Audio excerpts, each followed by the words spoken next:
ओम शांति। मातेश्वरी जी के मधुर महावाक्य।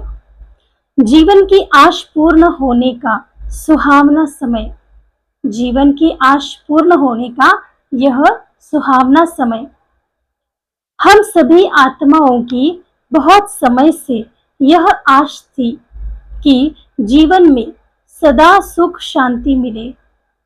अब बहुत जन्म की आशा कब तो पूर्ण होगी। अब यह है हमारा अंतिम जन्म। उस अंत के जन्म की भी अंत है। ऐसा कोई नहीं समझे मैं तो अभी छोटा हूँ, छोटे बड़े को सुख तो चाहिए ना। परंतु दुख किस चीज से मिलता है उसका भी पहले ज्ञान चाहिए। दुख किस चीज का मिलता है यह भी ज्ञान चाहिए। अब तुमको नॉलेज मिली है कि इन 5 विकारों में फंसने के कारण यह जो कर्म बंधन बना हुआ है, 5 विकारों के कारण हम कर्म बंधन में हैं, उनको परमात्मा की याद अग्नि से भस्म करना है। इस 5 विकारों की कर्म बंधन को बाबा कहते कि हमें परमात्मा की याद की अग्नि से उसे भस्म करना है। यह है कर्म बंधन से छूटने का सहज उपाय। इस सर्वशक्तिवान बाबा को चलते फिरते श्वासों श्वास याद करो। मम्मा कहते हैं कि इस सर्वशक्तिवान परमात्मा को श्वासों श्वास चलते फिरते याद करो। अब यह उपाय बताने की सहायता खुद परमात्मा आकर करते हैं, परंतु इसमें पुरुषार्थ तो हर एक आत्मा को करना है। परमात्मा तो बाप, टीचर, सतगुरु के रूप में आए और हमें वर्षा देते हैं। जो पहले उस समय का हो जाना है, फिर टीचर से पढ़ना है।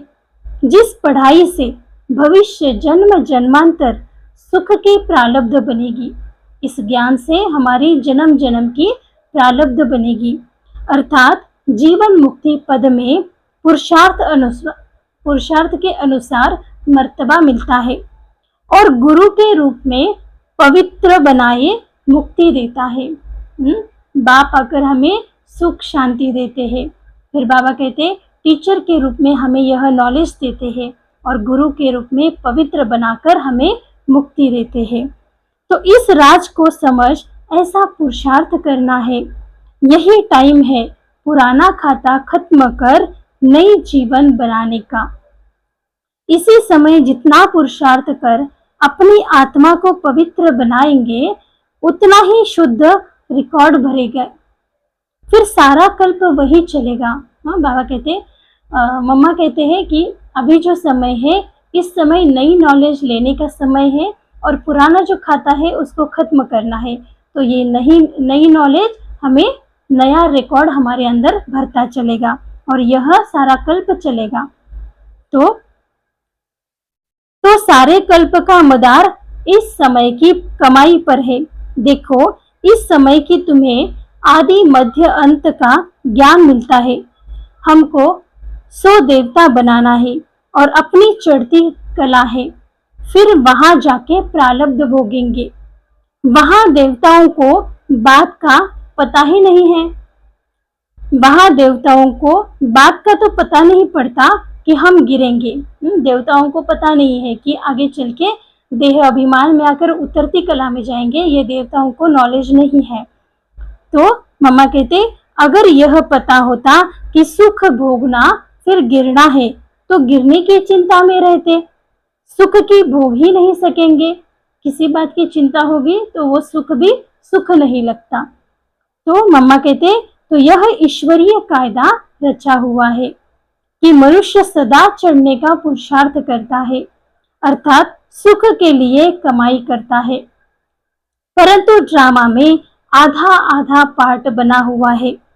जिस राज को हम जानते हैं, परंतु जिस समय सुख की बारी है तो पुरुषार्थ कर सुख लेना है। यह है पुरुषार्थ की खूबी। पुरुषार्थ है सुख की खूबी। सुख लेने के लिए पुरुषार्थ की जरूरी है। एक्टर का काम है एक्ट करने के समय संपूर्ण खूबी से पार्ट बजाना। हाँ, इस समय हमारा पार्ट है हीरो का पार्ट। तो तो मम्मा कहते कि यह समय है उत्तम से उत्तम पुरुष बन पुरुषार्थ कर देवता पद को प्राप्त करना। जो देखने वाले हेयर हेयर यानी वाह वाह करे, इसलिए हीरो हीरोइन का पार्ट देवताओं को मिला हुआ है। देवी देवता है इस सृष्टि की हीरो हीरोइन, जिन्हों का यादगार चित्र गाया और पूजा जाता है। निर्विकारी प्रवृत्ति में रह कमल फूल अवस्था बनाना, यही देवताओं की खूबी है। इस खूबी को भूलने से ही भारत की ऐसी दुर्दशा हुई है। अब फिर से ऐसे जीवन बनाने वाला खुद परमात्मा आया हुआ है। अब उनका हाथ पकड़ने से हमारी नैया पार होगी। अच्छा, ओम शांति।